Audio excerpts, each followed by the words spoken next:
Hello friends, आज हम पढ़ने जा रहे हैं क्लास 10 का जो पहला टॉपिक है हमारा अध्याय फर्स्ट, रासायनिक अभिक्रिया एवं समीकरण, जिसे कहते हैं केमिकल रिएक्शन एंड इक्वेशन। इस टॉपिक में हम जितनी भी केमिकल रिएक्शन है उनके बारे में पढ़ेंगे, साथ ही किस तरह से हम दैनिक जीवन में हमारा जानते हैं हमारे दैनिक जीवन में केमिकल हमारे लिए कितना इम्पोर्टेंट है। हमारे दैनिक जीवन में हम सुबह जब से उठते हैं और रात को सोने तक दिन प्रतिदिन हम देखते हैं कहीं ना कहीं हम रसायन से हमारा सीधा संपर्क होता है। तो इनका हमारे लाइफ में क्या क्या यूजेस है और किस तरह से हम केमिकल रिएक्शन को लिखने का तरीका भी सीखेंगे। केमिकल रिएक्शन कितने टाइप्स की होती है वो भी हम सीखेंगे इस टॉपिक में, और हम किसी भी केमिकल रिएक्शन को किस तरह बैलेंस कर सकते हैं इनके बारे में हम स्टडी करेंगे। तो सबसे पहले जो हमारा पहला पॉइंट है, इस टॉपिक को मैंने 10 पॉइंट्स में डिवाइड कर लिया। जो पहला पॉइंट है रासायनिक परिवर्तन, तो इस रासायनिक परिवर्तन को दो भागों में बांटा है, भौतिक परिवर्तन और रासायनिक परिवर्तन। दूसरा हम जो बिंदु पढ़ेंगे वो हमारा है रासायनिक अभिक्रियाएं, जिसमें हम केमिकल रिएक्शन किसे कहते हैं इसके बारे में स्टडी करेंगे। थर्ड हम पढ़ेंगे अभिकारक, अभिकारक क्या होता है उसके बारे में पूरा डिटेल पढ़ेंगे। फिर फोर्थ है उत्पाद, जिसे प्रोडक्ट कहते हैं। हम जानते हैं कि रिएक्टेंट के बाद हमारा क्या बनेगा, प्रोडक्ट बनेगा। फिफ्थ हम रासायनिक समीकरण के बारे में पढ़ेंगे, केमिकल इक्वेशन कैसी होती है उसके बारे में हम स्टडी करेंगे। फिर हम 6 पॉइंट्स में पढ़ेंगे हम रासायनिक समीकरण को लिखने का तरीका, कि एक सिस्टमेटिक केमिकल रिएक्शन को किस तरह लिखा जाता है इसको भी हम सीखेंगे। फिर 7th पॉइंट है हमारा रासायनिक समीकरण को संतुलित करना। अगर कोई इक्वेशन आपको दे रखी है और वो अनबैलेंस है, उस इक्वेशन को आप बैलेंस कैसे करेंगे ये भी हम बहुत सारे एग्जाम्पल, जो हम इजी एग्जाम्पल हैं, इजी से हार्ड एग्जाम्पल तक हम जाएंगे और बिल्कुल आपको मैं आसान तरीके से आपको अच्छे से मैं ये समझाऊंगा। और 8th पॉइंट है हमारा द्रव्यमान संरक्षण का नियम, एक तरह का ये लॉ क्या है उसके बारे में हम स्टडी करेंगे। और 9th है रासायनिक अभिक्रियाओं के प्रकार, मतलब केमिकल रिएक्शन कितने टाइप्स की होती है, जो डिफरेंट टाइप्स की हमारी केमिकल रिएक्शन उनके बारे में हम स्टडी करेंगे। और 10th में है 10th पॉइंट हमारा लास्ट पॉइंट होगा दैनिक जीवन में उपचयन अभिक्रिया का प्रभाव। उपचयन अभिक्रिया का हमारे डेली लाइफ में क्या इफेक्ट पड़ता है और क्या क्या प्रभाव पड़ता है उसके बारे में हम स्टडी करेंगे। अगर ये हम सारे 10 पॉइंट स्टडी कर लेंगे तो हमारा पहला जो चैप्टर है क्लास 10 का वो हमारा बहुत अच्छे आसानी से हो जाएगा। जो पहला पॉइंट है, तो हमारा पहला पॉइंट कौन सा है, रासायनिक परिवर्तन। हम रासायनिक परिवर्तन को यहाँ दो भागों में बांटा है, पहला बांटा हुआ है भौतिक परिवर्तन और दूसरा है रासायनिक परिवर्तन। तो भौतिक परिवर्तन किसे कहते हैं, जिसमें भौतिक गुणों में परिवर्तन होता है, मतलब फिजिकल प्रॉपर्टीज़ में चेंज होगा। मतलब फिजिकल प्रॉपर्टीज़ कौन सा, सॉलिड है तो लिक्विड, लिक्विड है तो आपका गैस है, तो है ना, गैस में चेंज हो जाए, गैस सॉलिड में चेंज हो जाए। तो ये जो इनकी सारी फिजिकल प्रॉपर्टीज़ में चेंज आएगा, कौन से में, भौतिक परिवर्तन। जबकि रासायनिक परिवर्तन में रासायनिक गुणों में परिवर्तन होगा।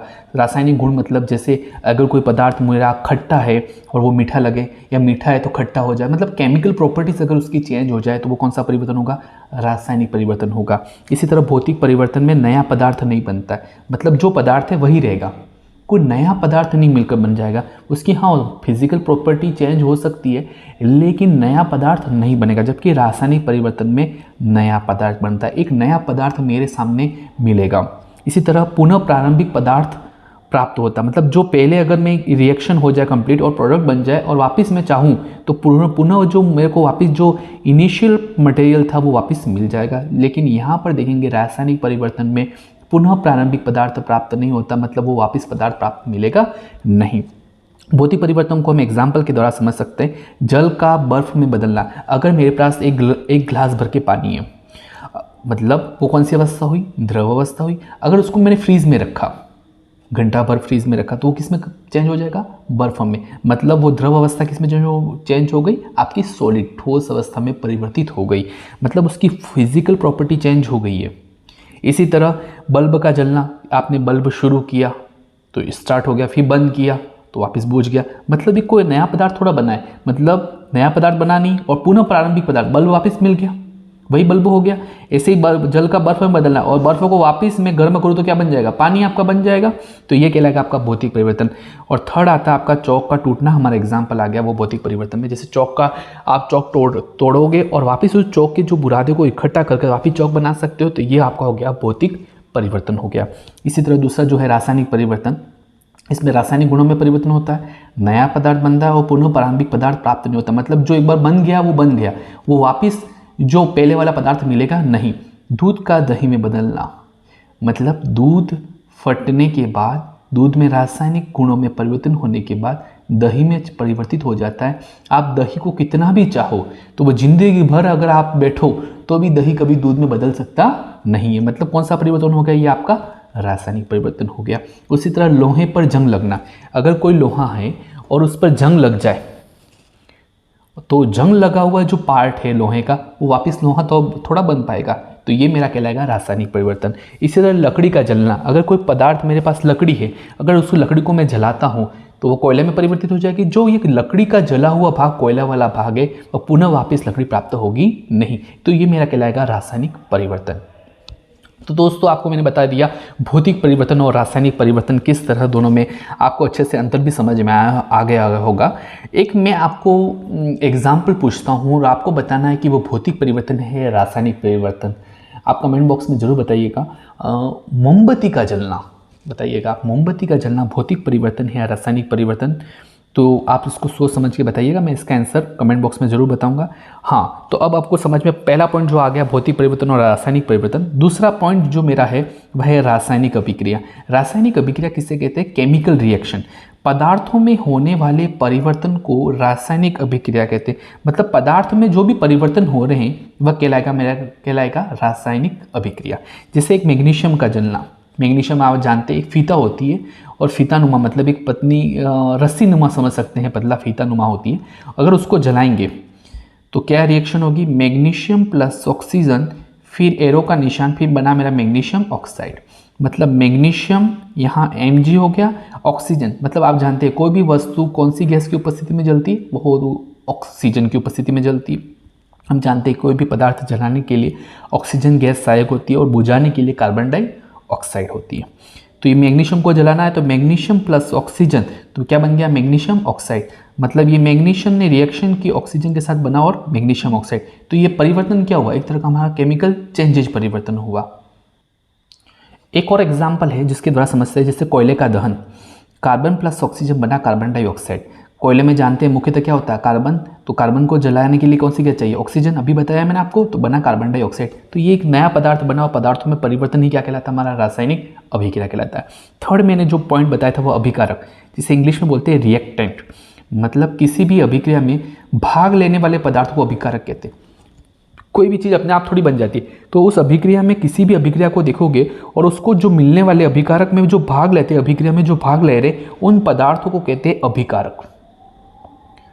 जैसे आप चाय बना रहे हो तो चाय एक उत्पाद है आपका, लेकिन उस चाय को बनाने के लिए आपको चाय पत्ती भी चाहिएगी, शक्कर भी चाहिएगा, है ना, पानी भी चाहिएगा, दूध भी चाहिएगा।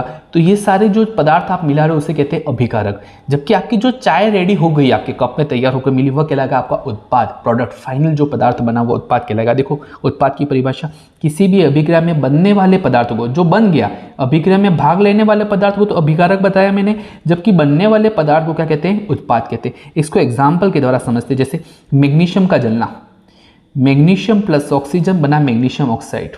तो ये जो मैग्नीशियम प्लस ऑक्सीजन दोनों ने रिएक्शन की तभी तो मैग्नीशियम ऑक्साइड बना। तो ये दोनों जो अभिक्रिया की, इन दोनों इस रिएक्शन में जिसने अभिक्रिया में भाग लिया, इन दोनों ने भाग लिया, तो इसे कहते हैं अभिकारक। और जो फाइनल बनने वाला पदार्थ क्या कहलाएगा? उत्पाद कहलाएगा।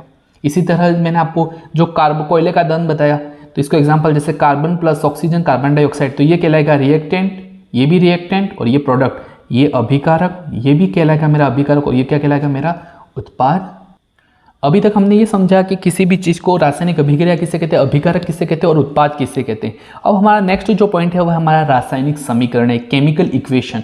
तो किसे कहते हैं? किसी भी अभिक्रिया में पदार्थों को उनके अणुसूत्र या प्रतीकों में लिखना रासायनिक समीकरण कहलाता है। मतलब किसी भी अभिक्रिया है मेरे पास से, उनके अणुसूत्र और प्रतीक चिन्हों के द्वारा, उनके जो सिंबल हैं उनके द्वारा मैं अगर दर्शा रहा हूँ तो वो मेरा क्या कहलाएगा? केमिकल इक्वेशन, रासायनिक समीकरण कहलाएगा। आपके 10 बोर्ड के हिसाब से सीधा आपका रिएक्शन पूछ सकता है कि भाई रासायनिक समीकरण किसे कहते हैं, या रासायनिक समीकरण को संतुलित करके बताइए। ये इंपॉर्टेंट आपके एग्जाम में प्रश्न बनते हैं।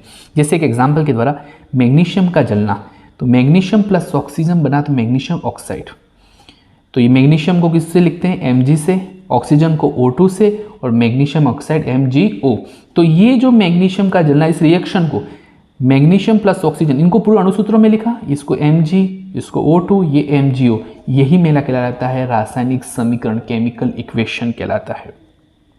जिसे कोयले का जलना तो कार्बन प्लस ऑक्सीजन बना कार्बन डाइऑक्साइड, और ये कार्बन को C से लिखा, ऑक्सीजन को O2 से लिखा और कार्बन डाइऑक्साइड को CO2 से लिखा। तो यही हमारा सारा जो एग्जाम्पल अभी जो अणुसूत्र और प्रतीक चिन्हों में लिख रहे हैं वही हमारा कहलाता है रासायनिक समीकरण कहलाता है।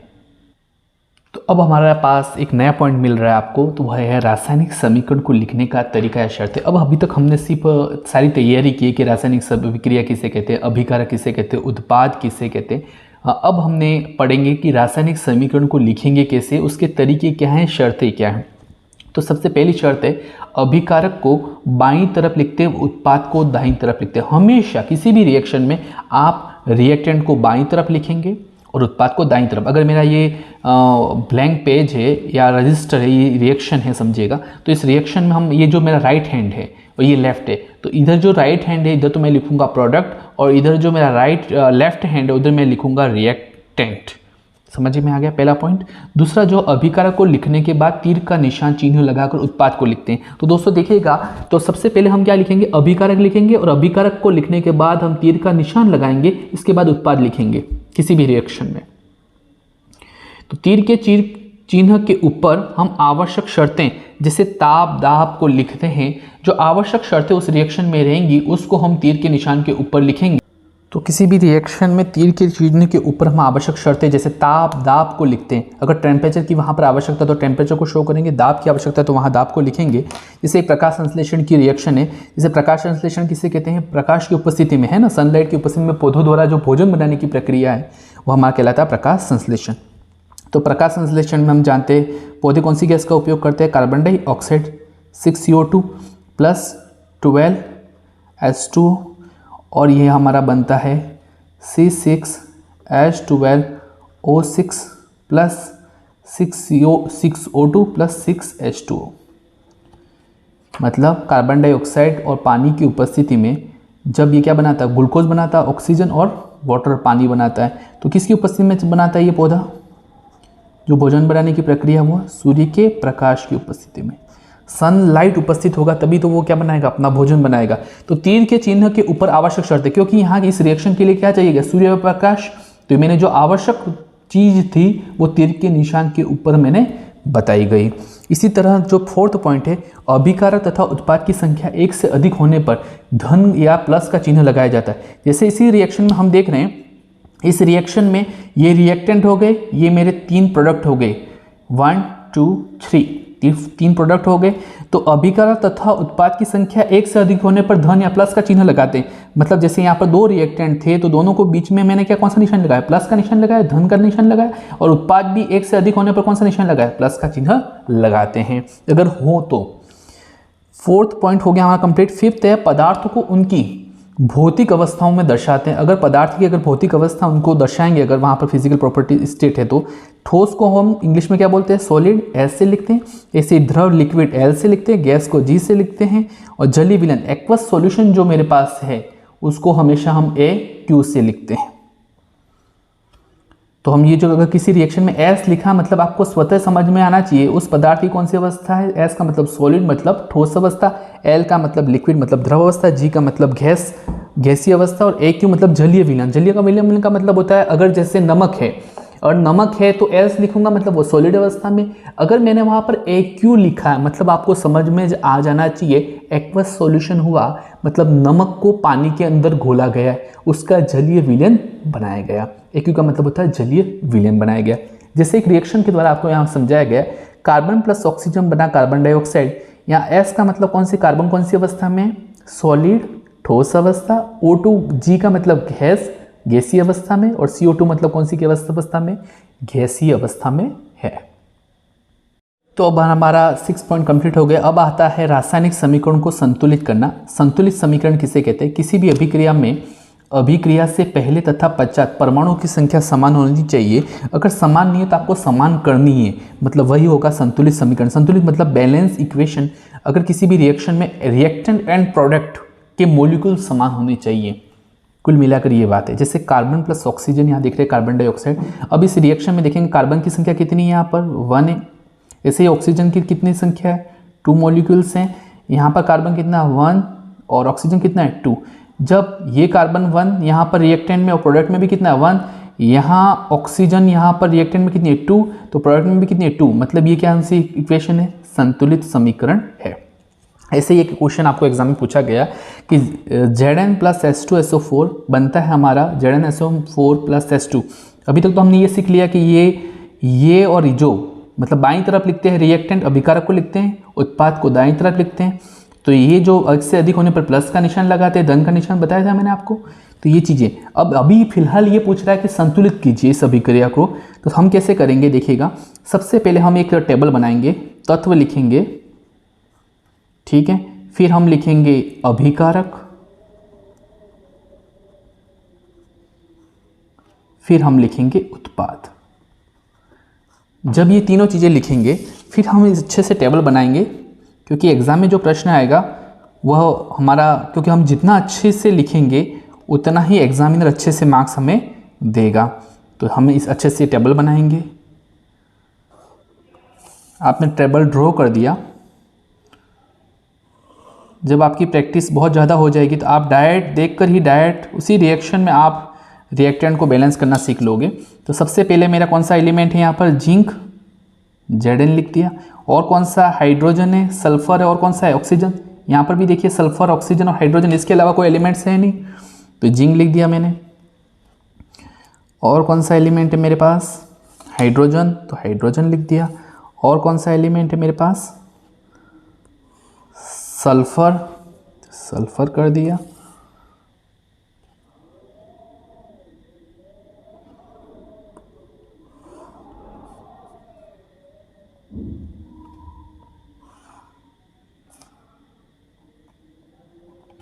और ये हो गया मेरा ऑक्सीजन।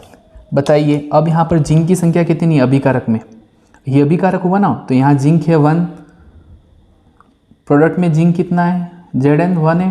हाइड्रोजन यहाँ पर कितना है 2 है, यहाँ कितना उत्पाद में 2 है। ऐसे सल्फर की संख्या कितनी है, यहाँ पर 1 है, यहाँ सल्फर कितना है 1 है, यहाँ ऑक्सीजन कितनी है O4 मतलब कितनी है 4 है, यहाँ O4 मतलब कितनी है 4 है। अब मुझे बताइए इस रिएक्शन में अभिकारकों और उत्पादकों की संख्या समान होनी चाहिए, मतलब जिंक यहाँ 1, हाइड्रोजन यहाँ पर 2 है तो 2 है, सल्फर 1 है तो 1 है, और ऑक्सीजन 4 to 4 है। मतलब ये कह सकते हैं कि यह रासायनिक अभिक्रिया संतुलित है, मतलब संतुलित रासायनिक समीकरण है ना। तो यहाँ एक लाइन लिख सकते हैं, यह अभिक्रिया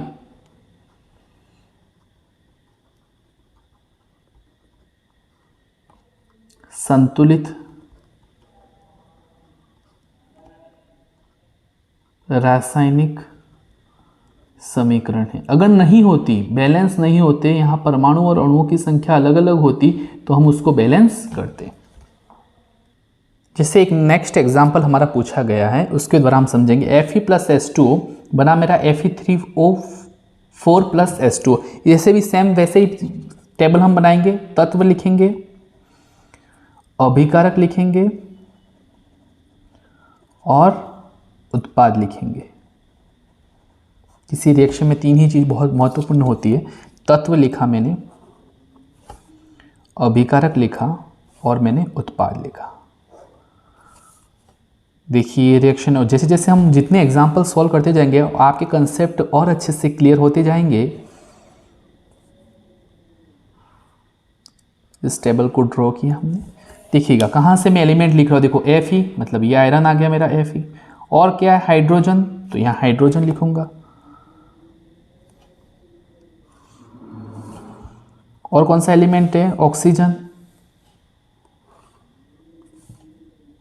और कोई एलिमेंट है क्या, यहाँ पर भी Fe है, ऑक्सीजन और हाइड्रोजन। थर्ड और कोई तो एलिमेंट है ही नहीं, मतलब तीन ही एलिमेंट है पूरी रिएक्शन में। देखेंगे Fe है, हाइड्रोजन है और ऑक्सीजन है।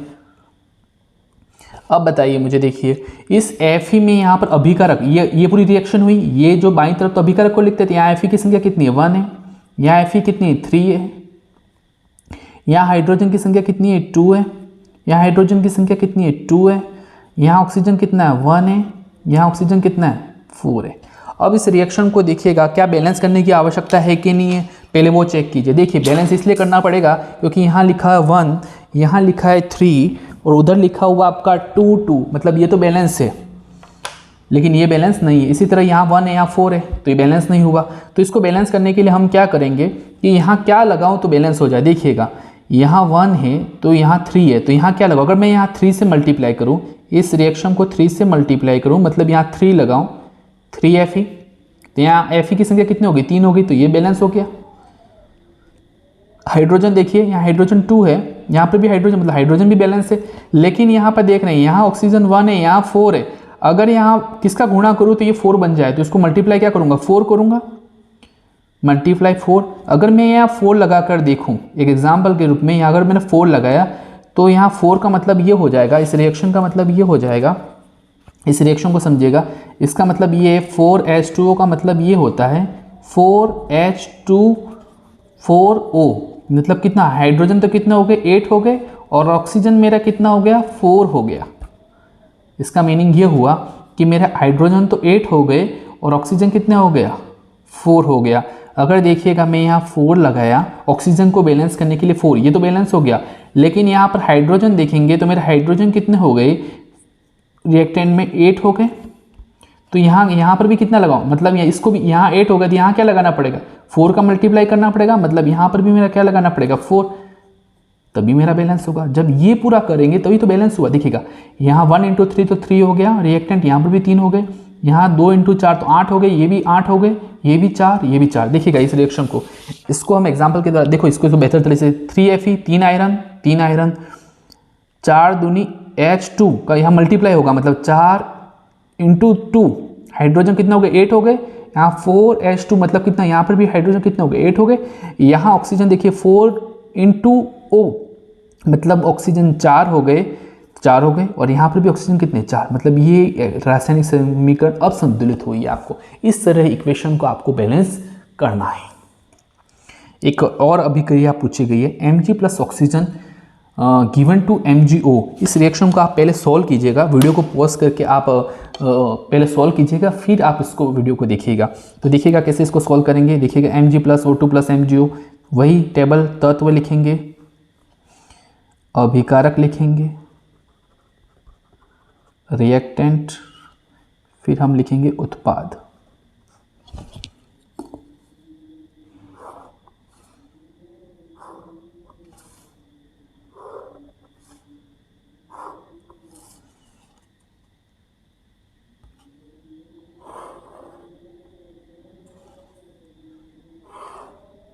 देखिए कौन सा एलिमेंट है, एक तो Mg मतलब मैग्नीशियम, और कौन सा एलिमेंट है O, ऑक्सीजन। इसके अलावा कोई एलिमेंट है क्या, नहीं है, पूरी रिएक्शन में 2 एलिमेंट है। अब अभिकारक में यहाँ पर कितना है, 1 है, उत्पाद में कितना है, 1 है, अभिकारक में कितना है, 2 है, यहाँ कितना 1 है। अब देखिए यहाँ तो देखेंगे मैग्नीशियम तो बराबर संख्या में है, मैग्नीशियम में तो बराबर संख्या में 1 1, लेकिन प्रोडक्ट में देख रहे हैं यहाँ पर अब तो 2 है, यहाँ पर 1 है, तो क्या करूँगा, अगर इसका मल्टीप्लाई 2 करूँ मैं, 2 का मतलब हुआ यहाँ 2 लगाऊंगा, 2 लगाते ही मैग्नीशियम कितना हो जाएगा, 2 हो जाएगा, मैग्नीशियम स्वतः कितना हो जाएगा, 2 हो जाएगा, ऑक्सीजन 2 करते ही मैग्नीशियम भी 2 हो जाएगा, तो यहाँ मुझे मैग्नीशियम भी कितना करना पड़ेगा, 2।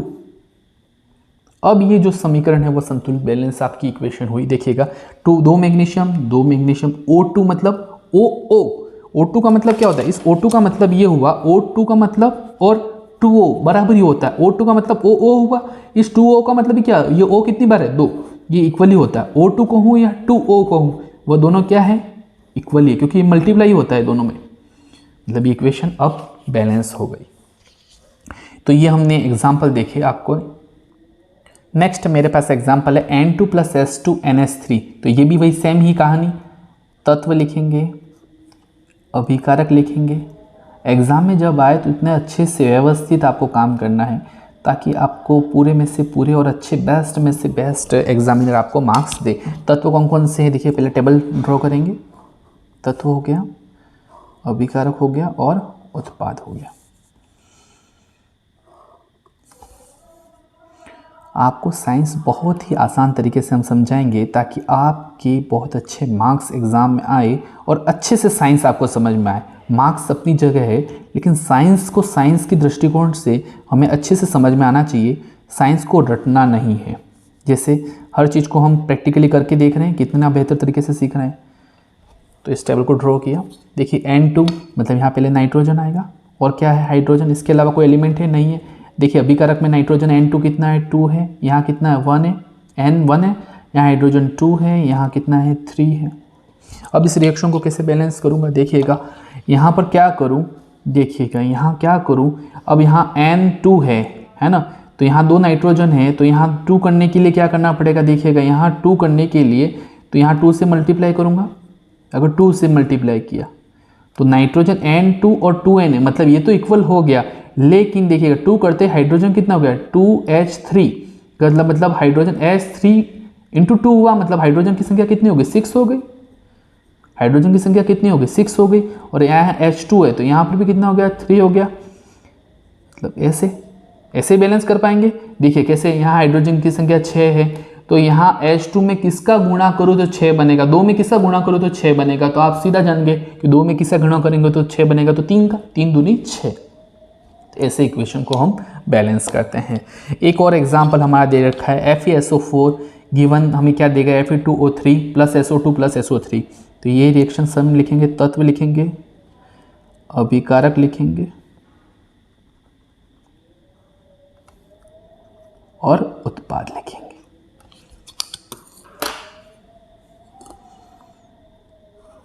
वही टेबल ड्रॉ करेंगे फिर से। इस बुक्स में जितने सारे क्वेश्चन हम सारों को सॉल्व करेंगे ताकि हमारा बैलेंस इक्वेशन अच्छे से आ सके। और मैं आपको रात को भी ये पूछूं ये इक्वेशन को बैलेंस कीजिए तो आप तुरंत इसको आसानी तरीके से करिए, ऐसा आपको आना चाहिए, रट के नहीं करना है।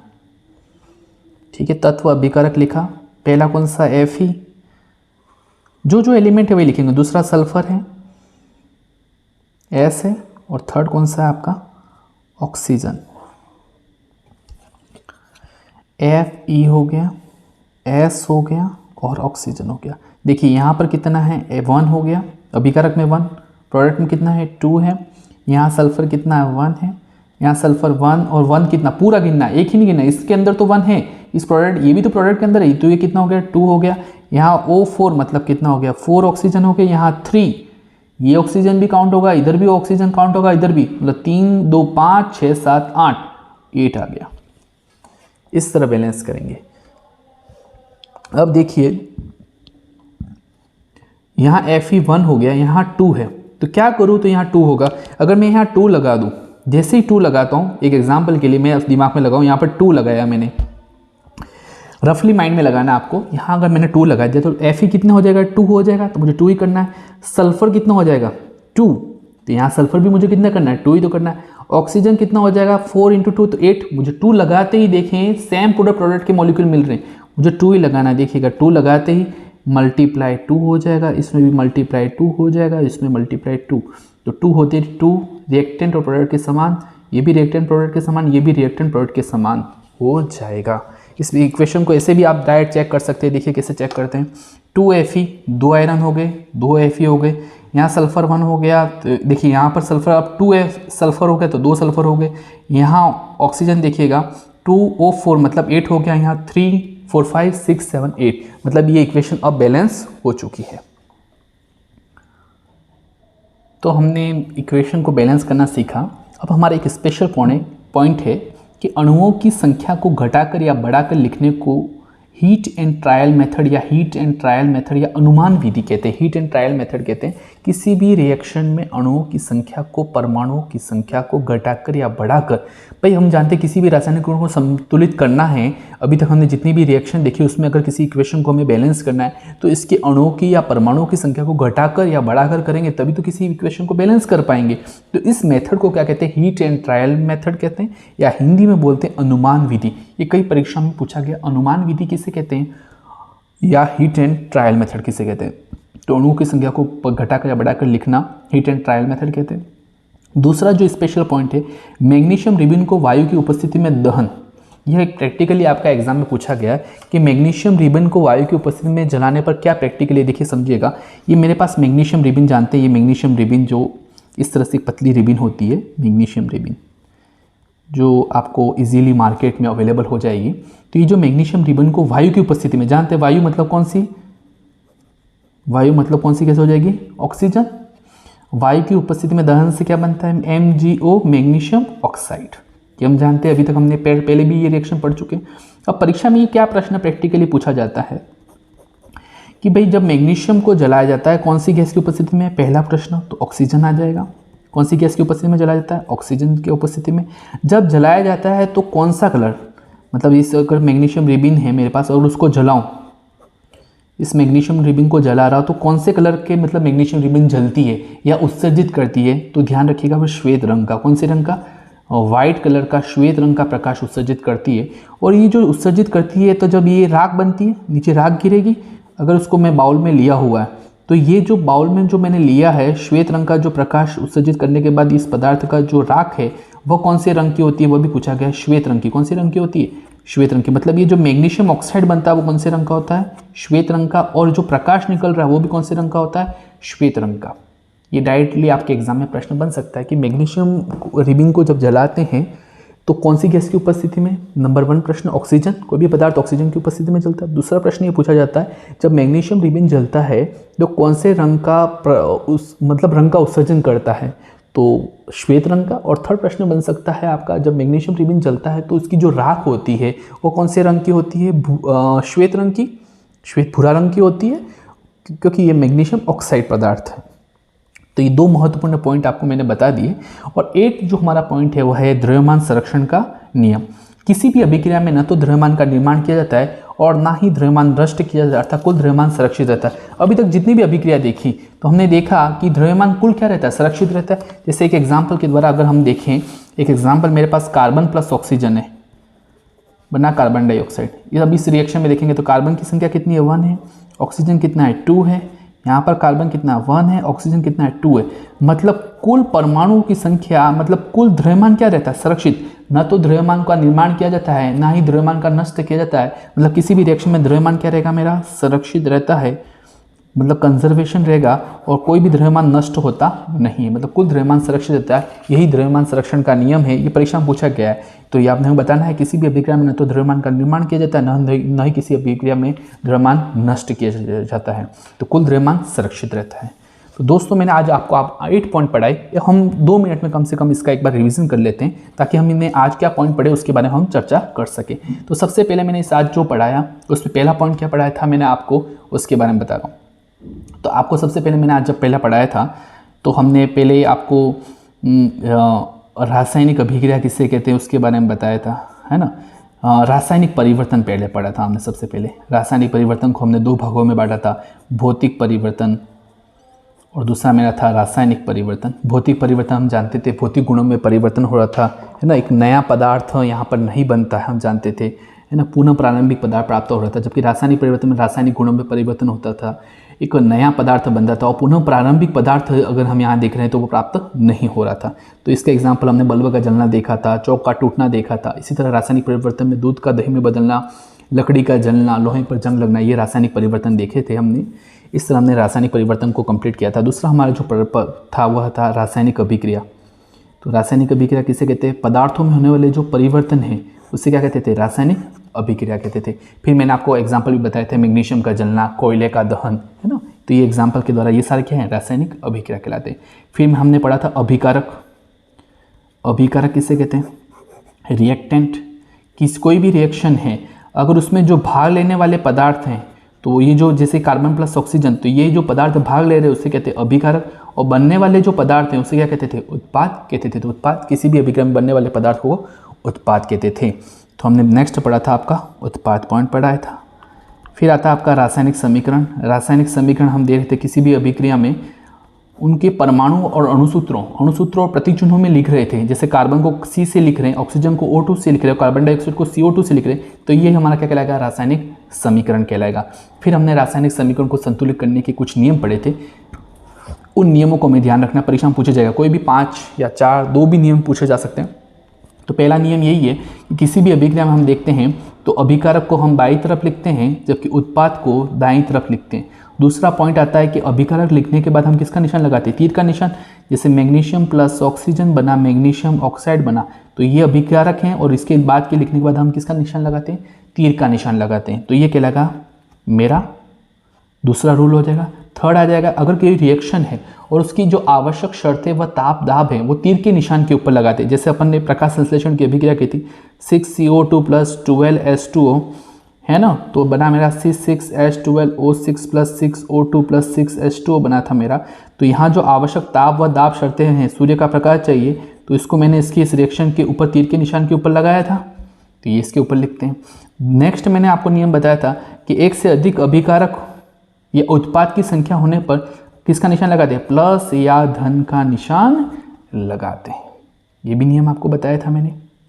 फिर हमने बताया था भौतिक अवस्था में कि ठोस को S से लिखते हैं, द्रव को L से लिखते हैं, गैस को G से लिखते हैं, जबकि विलयन को जलीय विलयन को किससे लिखते हैं, AQ से लिखते हैं। फिर मैंने आपको बताए थे रासायनिक समीकरण के कुछ रासायनिक समीकरण को संतुलित करना बताए थे, कुछ एग्जाम्पल आपको मैंने संतुलित करके भी सिखाए थे। तो इस तरह मैंने आपको 8 पॉइंट जो हैं, 7 पॉइंट के बाद 8 पॉइंट मैंने आपको बताया था। द्रव्यमान संरक्षण का नियम, किसी भी अभिक्रिया में न तो द्रव्यमान निर्माण किया जाता और ना ही द्रव्यमान का नष्ट किया जाता, कुल द्रव्यमान सुरक्षित रहता है। तो इस तरह हमारे आज के टॉपिक के 8 पॉइंट कंप्लीट हो गए दोस्तों। तो हम इसको आप घर पे अच्छे से बेहतर तरीके से अच्छे जिस तरह से मैं नोट्स बना रहा हूँ उसी तरह आप नोट्स बनाकर अच्छे से पढ़िएगा। आपको ये वीडियो कैसा लगा ज़रूर बताइएगा। Thank you.